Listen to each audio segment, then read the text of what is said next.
நற்செய்தி வாசகம். லூக்கா எழுதிய நற்செய்தி 1ஆம் அதிகாரம். ஆண்டவரின் உயிருள்ள வார்த்தைகள் 57-66 மற்றும் 80. எலிசபெத்துக்கு பேறுகாலம் நெருங்கியது. அவர் ஒரு மகனை பெற்றெடுத்தார். ஆண்டவர் அவருக்கு பெரிதும் இரக்கம் காட்டினார் என்பதை கேள்விப்பட்டு சுற்றி வாழ்ந்தோரும் உறவினரும் அவரோடு சேர்ந்து மகிழ்ந்தனர். 8ஆம் நாளில் அவர்கள் குழந்தைக்கு விருத்த சேதனம் செய்வதற்காக செக்கரியா என்ற அதன் தந்தையின் பெயரையே அதற்கு சூட்ட இருந்தார்கள். ஆனால் அதன் தாய் அவர்களை பார்த்து, வேண்டாம், அதற்கு யோவான் என்று பெயரிட வேண்டும் என்றார். அவர்கள் அவரிடம், உறவினருள் இப்பெயர் கொண்டவர் எவரும் இல்லையே என்று சொல்லி, குழந்தைக்கு என்ன பெயரிடலாம், விருப்பம் என்ன என்று தந்தையை நோக்கி சைகை காட்டி கேட்டார்கள். அதற்கு அவர் எழுது பலகை ஒன்றை கேட்டு வாங்கி குழந்தையின் பெயர் யோவான் என்று எழுதினார். எல்லாரும் வியப்படைந்தனர். அப்பொழுதே அவரது வாய் திறந்தது, நா கட்ட விழுந்தது. அவர் கடவுளை போற்றி புகழ்ந்தார். சுற்றி வாழ்ந்தோர் அனைவரும் இதை பற்றி கேள்விப்பட்டு அஞ்சினர். இச்செய்தி யூதேயா மலைநாடெங்கும் பரவியது. கேள்விப்பட்டவர்கள் யாவரும் இச்செய்தியை தங்கள் உள்ளத்தில் நிறுத்தி, இக்குழந்தை எப்படிப்பட்டதாக இருக்குமோ என்று சொல்லிக் கொண்டார்கள். ஏனெனில் அக்குழந்தை ஆண்டவருடைய கைவன்மையை பெற்றிருந்தது. குழந்தையாயிருந்த யோவான் வளர்ந்த மன வலிமை பெற்றார்.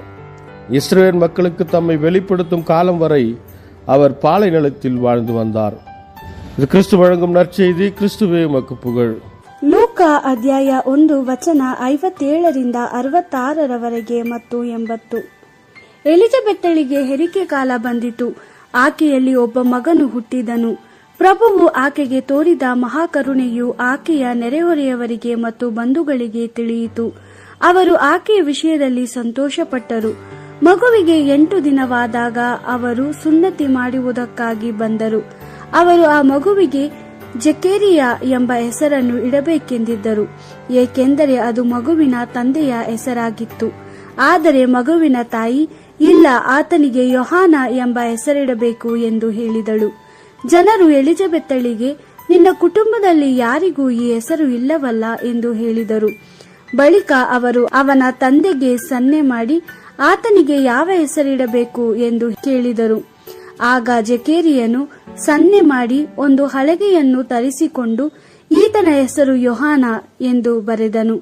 ಜನರೆಲ್ಲರಿಗೂ ಆಶ್ಚರ್ಯವಾಯಿತು. ಆ ಕೂಡಲೇ ಜಕೇರಿಯನು ಮತ್ತೆ ಮಾತಾಡಬಲ್ಲವನಾಗಿ ದೇವರನ್ನು ಸ್ತುತಿಸತೊಡಗಿದನು. ಇದನ್ನು ಕೇಳಿ ನೆರೆಯವರಿಗೆಲ್ಲ ಭಯವಾಯಿತು. ಜುದೇಯದ ಗುಡ್ಡ ಪ್ರದೇಶಗಳಲ್ಲೆಲ್ಲ ಈ ಸಂಗತಿಗಳ ಬಗ್ಗೆ ಜನರು ಮಾತಾಡತೊಡಗಿದರು. ಈ ಸಂಗತಿಗಳನ್ನು ಕೇಳಿದ ಜನರೆಲ್ಲರೂ ಆಶ್ಚರ್ಯಪಟ್ಟು, ಈ ಮಗು ಬೆಳೆದು ದೊಡ್ಡವನಾದ ಮೇಲೆ ಎಂಥ ವ್ಯಕ್ತಿಯಾಗುವನೋ ಎಂದು ಯೋಚಿಸತೊಡಗಿದರು, ಏಕೆಂದರೆ ಪ್ರಭುವು ಈ ಮಗುವಿನ ಸಂಗಡವಿದ್ದನು. ಆ ಮಗುವು ಬೆಳೆದು ದೊಡ್ಡವನಾಗಿ ಆತ್ಮದಲ್ಲಿ ಬಲವುಳ್ಳವನಾದನು. ಇಸ್ರೇಲರಿಗೆ ತನ್ನ ಉಪದೇಶವನ್ನು ಆರಂಭಿಸುವ ತನಕ ಯೋಹಾನನು ಅಡವಿಯಲ್ಲಿ ವಾಸವಾಗಿದ್ದನು. ದೇವರ ವಾಕ್ಯವಿದು. ದೇವರಿಗೆ ಕೃತಜ್ಞತೆ ಸಲ್ಲಲಿ. Gospel according to Luke chapter 1 verse 57-66 and 80. When the time came for Elizabeth, she gave birth to a son. Her neighbors and relatives heard that the Lord had shown her such great mercy, and they rejoiced with her. When on the 8th day they came to perform the circumcision of the child, they wanted to name him Zechariah after his father. But his mother said, "Not so, he shall be called John." They said to her, "No one in your family has that name." And they asked the father by means of sign for the name he wanted to give. Zechariah asked for a writing tablet and wrote on it, "His name is John." And they were very surprised. Immediately Zechariah could speak again, and his first words were in praise of God. A holy fear came on all in the neighborhood and throughout the hills of Judea. The people talked about these things as they heard this. They pondered in their hearts and wondered, "What will this child be?" For they understood that the power of the Lord was with him. As the child grew up, he was seen to be strong in the spirit. He lived in the desert till the day when he appeared openly in Israel. The Gospel of the Lord. Praise to you, Lord Jesus Christ.